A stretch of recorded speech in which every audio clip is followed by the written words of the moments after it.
कल जो है क्वेश्चन नंबर 8 बताया गया था। क्वेश्चन नंबर 8 बताया गया था। क्वेश्चन नंबर 9 देखिए। ये क्वेश्चन जो है 9 थोड़ा सा कठिन क्वेश्चन है, समझ लीजिए क्या कह रहा है, क्या नहीं कह रहा है। कह रहा है दो पानी के नल, देखिए टूटी जो है, यहाँ दो टोटी खोल दिया जा रहा है, किसी टब में इकट्ठा हो रहा है।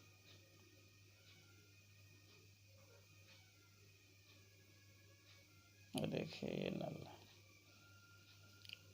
तो इसमें क्या है, एक चौड़ा मुंह है और दूसरे का क्या है, पतला मुंह है। जब हम दोनों को एक साथ खोलते हैं तो कितने में भर जाता है, भरने का समय,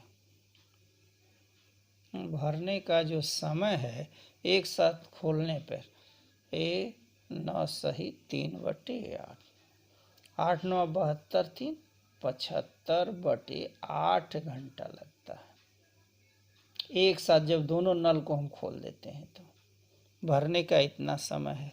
लेकिन एक क्या है, एक का व्यास कम है और दूसरे नल का व्यास अधिक है। तो हम मान लिया कि इसमें बड़े नल द्वारा हौज में भरने में लगा समय कितना लगता है, x घंटा लगता है।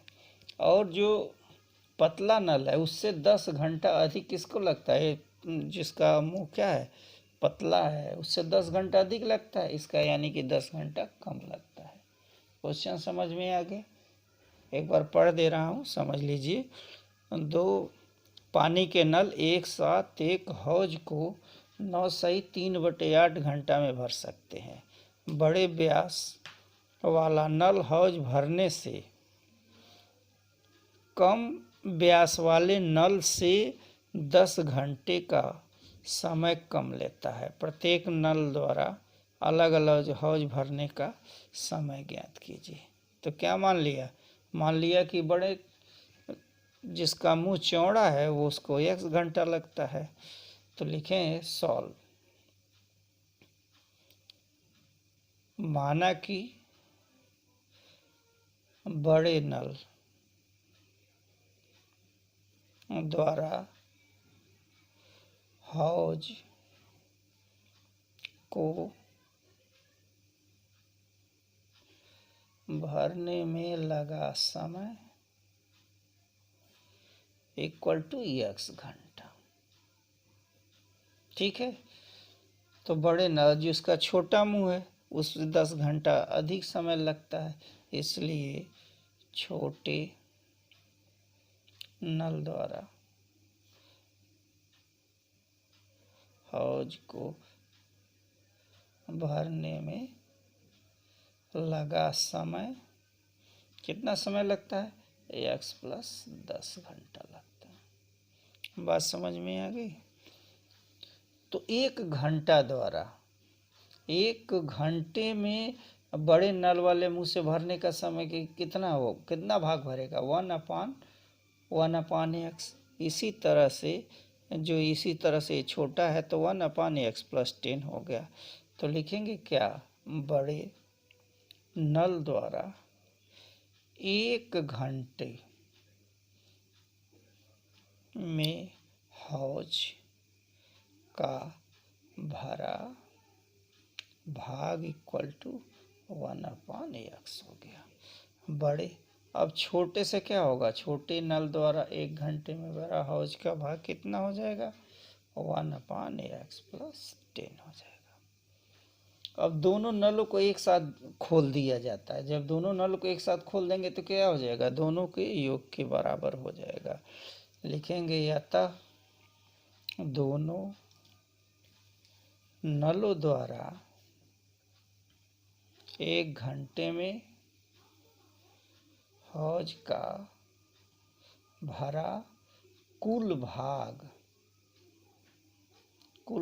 कितना होगा, दोनों को ऐड कर दें, 1/x + 1/x + 10 होगा।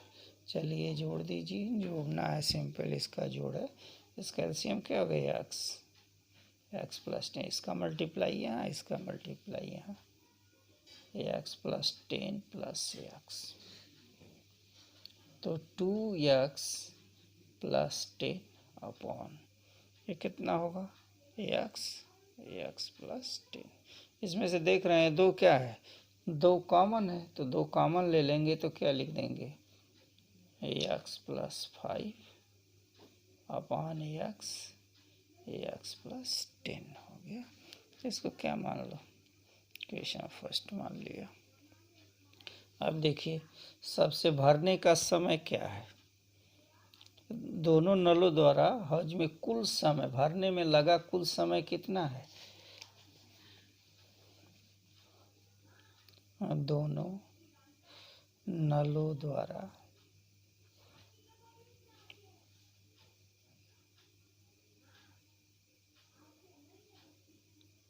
भरने में लगा समय बराबर 9 सही 3/8 इक्वल टू 75/8 घंटे लगते हैं। ठीक है, तो 1 घंटा इसका निकाला है, देखिए यहाँ 1 घंटा, तो 1 घंटे में ये कितना भरेगा इसका भी हम वैल्यू निकाल देंगे। तो क्या निकालेंगे, दोनों नलों द्वारा 1 घंटे में हौज का भरा भाग इक्वल टू 1/75 कितना हो गया 8 हो गया। अब ये पार्ट यहाँ चला जाएगा तो 8/75 हो गया। अब देखिए ये इक्वेशन हो गया सेकेंड। पहले और दूसरे को देखिए, दोनों क्या है, दोनों एक ही चीज़, 1 घंटे में बड़े नल से भरा भाग, छोटे नल से भरा भाग, 1 घंटे में हौज का भरा पानी। तो क्या लिखेंगे, समीकरण 1 और 2 से। समीकरण 1 और 2 क्या कह रहा है, यहाँ देखिए ये किसके बराबर होगा, ये इसके बराबर होगा। तो लिख देंगे x प्लस 5 2 अपॉन यहाँ x² प्लस 10x, x का इसमें मल्टीप्लाई कर दें इक्वल टू 8/75। अब देखिए इसको कैंसिल कर दिया, ये क्या होगा 4 हो गया।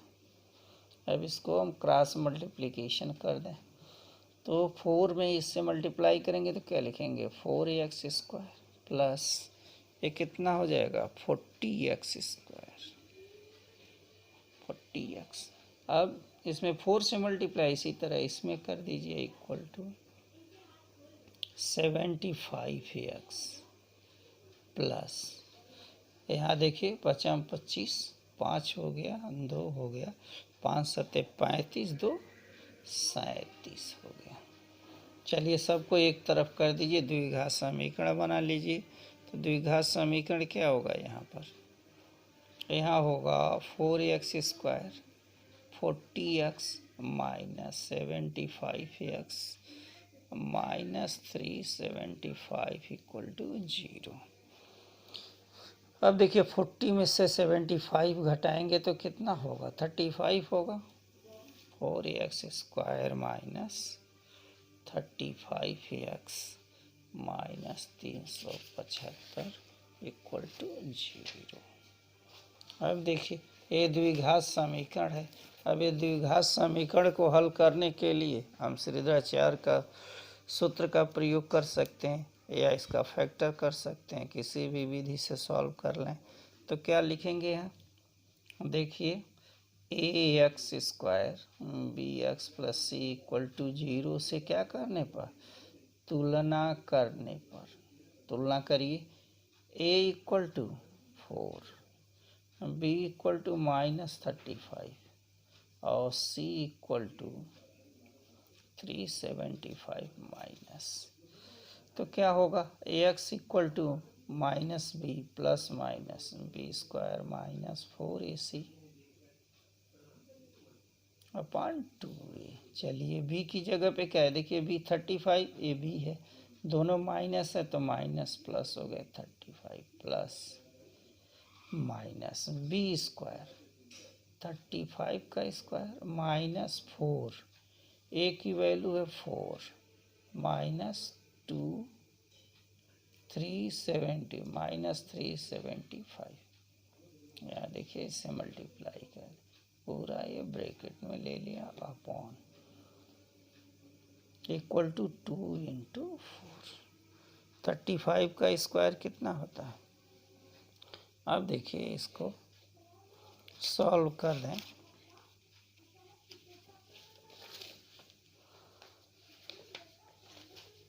हाँ देखा,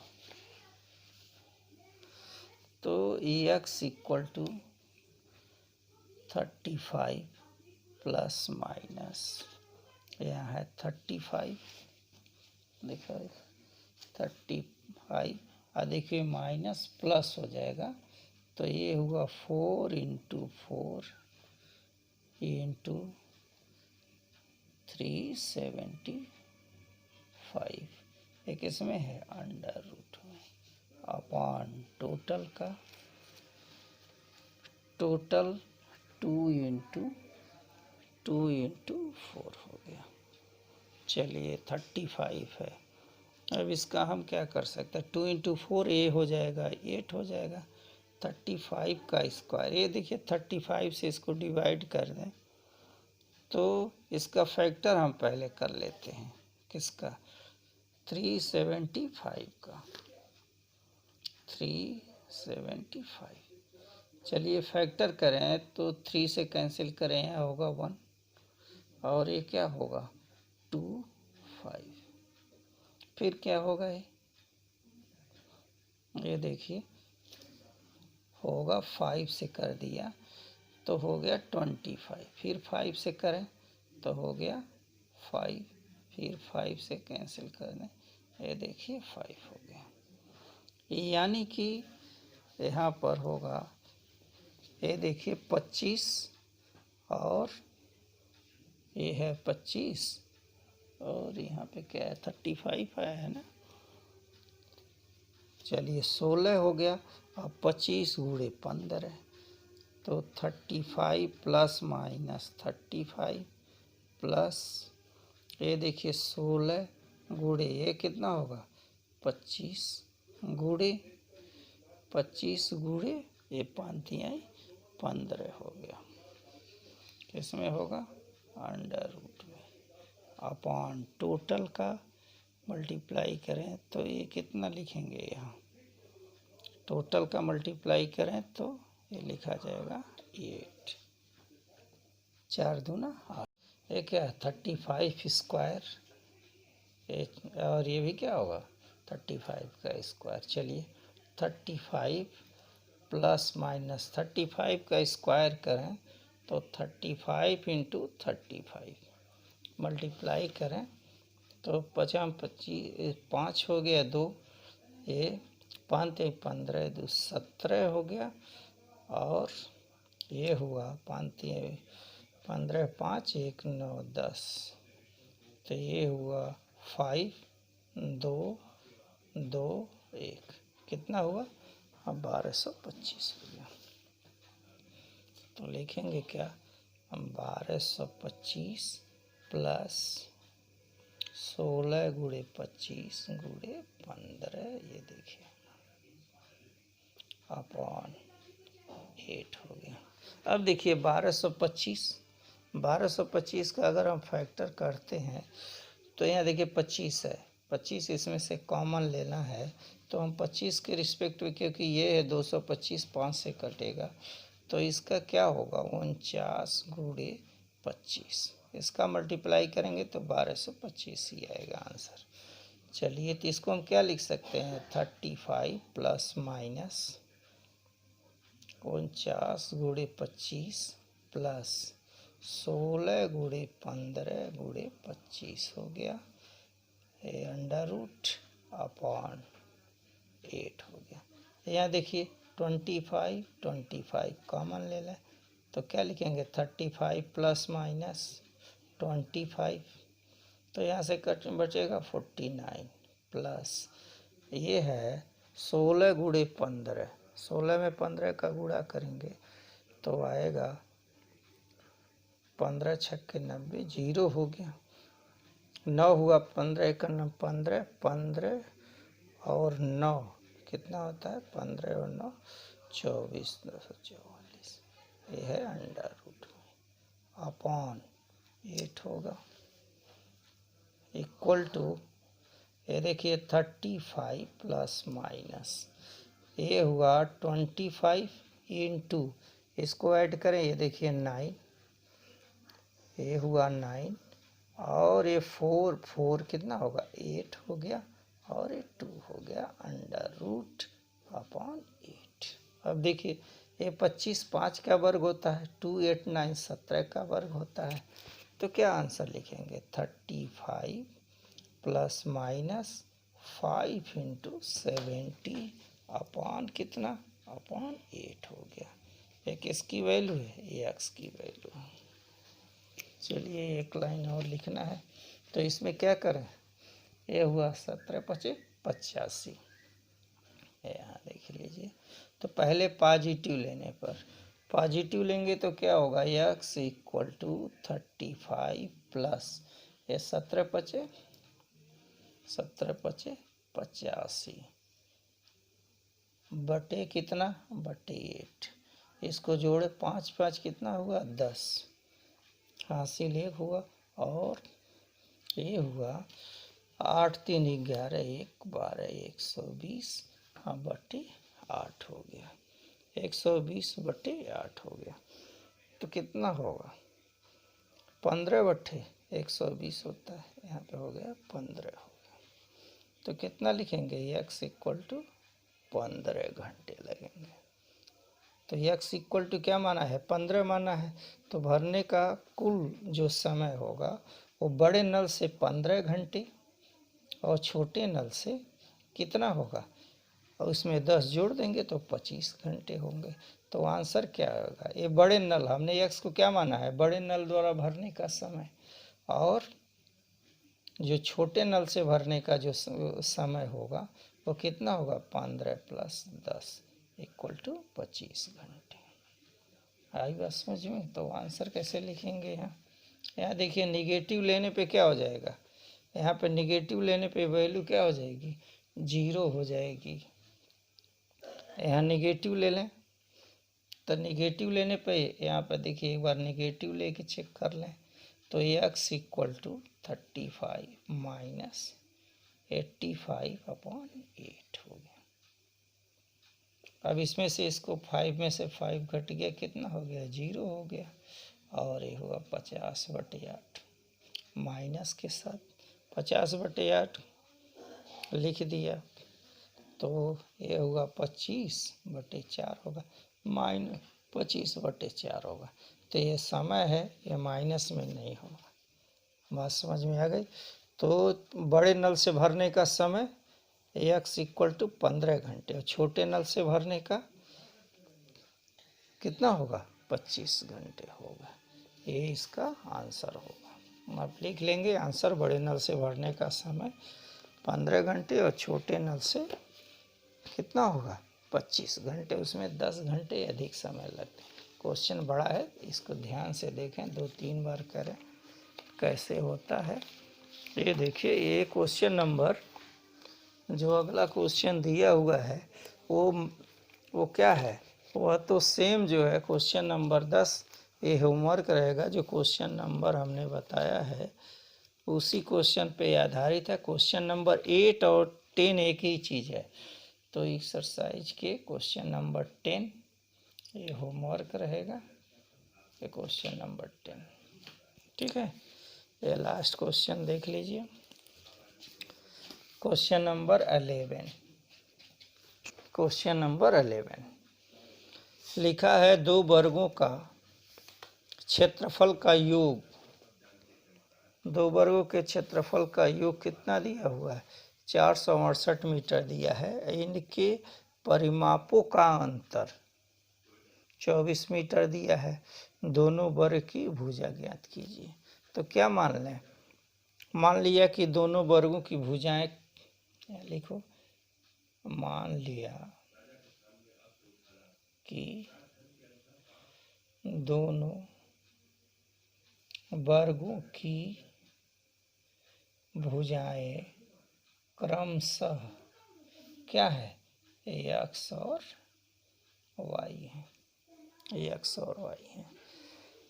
तो पहले वर्ग का क्षेत्रफल, पहले वर्ग का क्षेत्रफल क्या हो गया? X square. दूसरे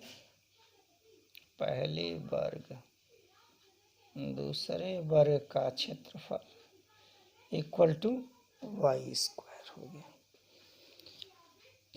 और यहाँ देखिए पहले वर्ग का क्षेत्रफल और पहले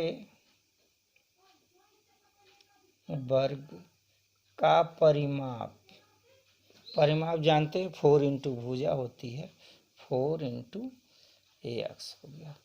दूसरे वर्ग का परिमाप इक्वल टू 4y हो गया।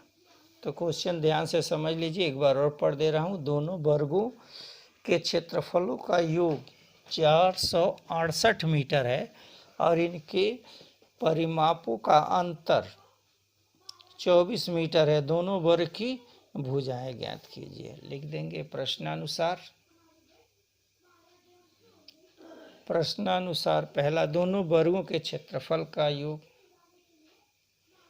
दोनों वर्गों के क्षेत्रफल का योग कितना है?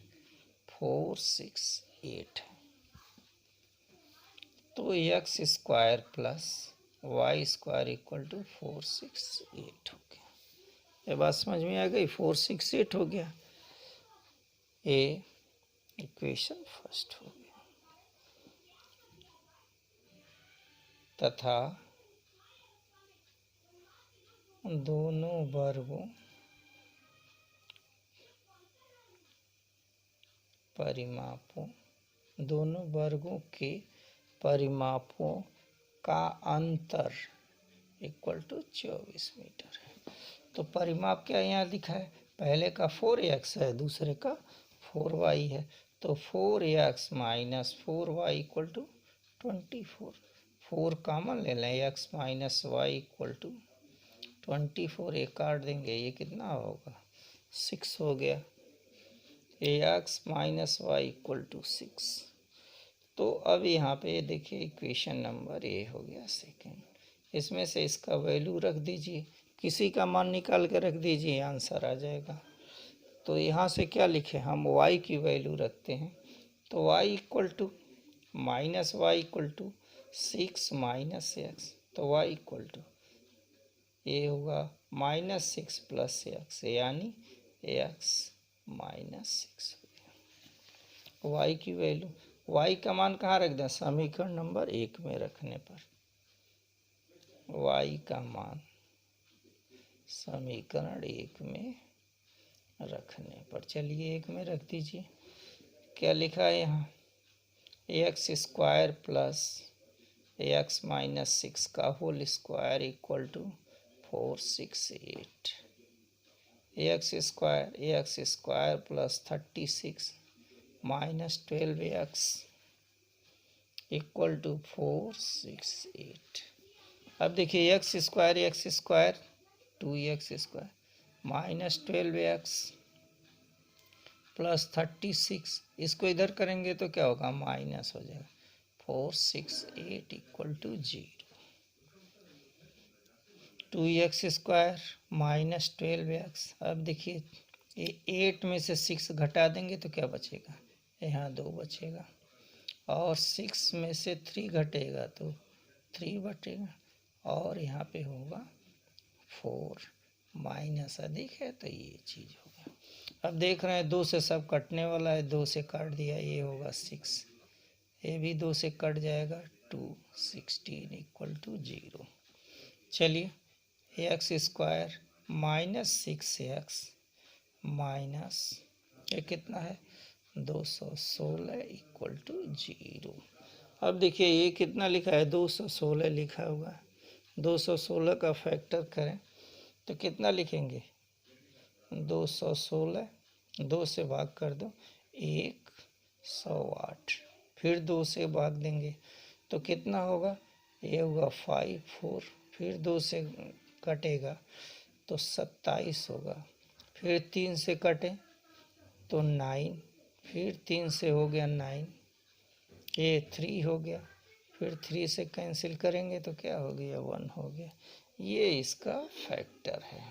चलिए अब देखिए हमको 6 चाहिए, तो ये देखिए 2 दूना 4 दूना 8 हो गया, 8 3 24, और 24 में से 9 घटाएंगे तब भी नहीं आ रहा है, तो ये कितना होगा 3 3 9, 9 दूना 18, तो 18 हो गया। और 2 में 2 का मल्टीप्लाई करेंगे 4, 4 3 12, 18 में से 12 घटाएंगे तो कितना बचेगा 6 बचेगा।